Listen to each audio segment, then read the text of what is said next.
তোমরা নির্দিষ্ট সময় অনুযায়ী বোটহাটে খাজনা বাবদ ধান চাল পাঠিয়েছো, তাতে আমি অত্যন্ত খুশি। আগে আপনাকে খুশি করাই তো আমার কর্তব্য। কিন্তু আমাকে খুশি করার পিছে বস্তায় অনেক ভেজাল আছে। মানে মানে অনেক বস্তাতে ধান চালের সঙ্গে কাঁকড়, মাটি আর নুড়ি মেশানো আছে। সে কি? আমি কিন্তু কোনো ভেজাল বস্তা পাঠাইনি হুজুর। আমিও পাঠাইনি। দুজনে যদি না পাঠিয়ে থাকো, বোটহাটের নবাব হয়ে মিথ্যা কথা বলতেছি? বলুন বলুন, কে পাঠালো বলুন? ভূতে? সেটা কি করে বলি বলুন তো? এখন সব বস্তা মিলেমিশে গেছে, তাই আসল অপরাধী যে কে সেটা বোঝা যাচ্ছে না।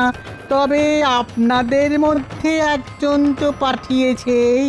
তোমরা যদি নিজেদের দোষ স্বীকার করো তাহলে এই বোটহাটের নবাব তোমাদের শাস্তি কমিয়ে দিবে, আর যদি অস্বীকার করো তাহলে বটতলা মোড়ে তোমাদের টানামো।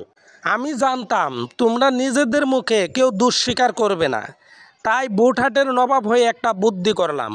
ভ্রুঙ্গামারি গেলাম, এক কৃষিবিদের কাছ থেকে 2টা বীজ আনলাম, সেটা এখন আমি তোমাদের দেব। গাছের বীজ নিয়ে কি করব জাহাপানা?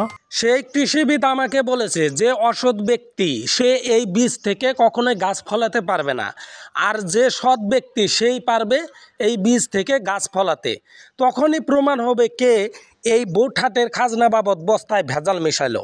উজির, আদেশ করুন জাহাপানা। ওদের হাতে একটা করে বীজ ধরিয়ে নিজের রাজ্যে পাঠিয়ে দাও।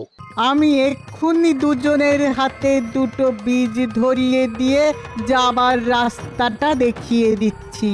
আর ওদের বলে দিও টপে গাছ সহ 1 মাস পরে যেন আমার সাথে দেখা করে, আর না পারলে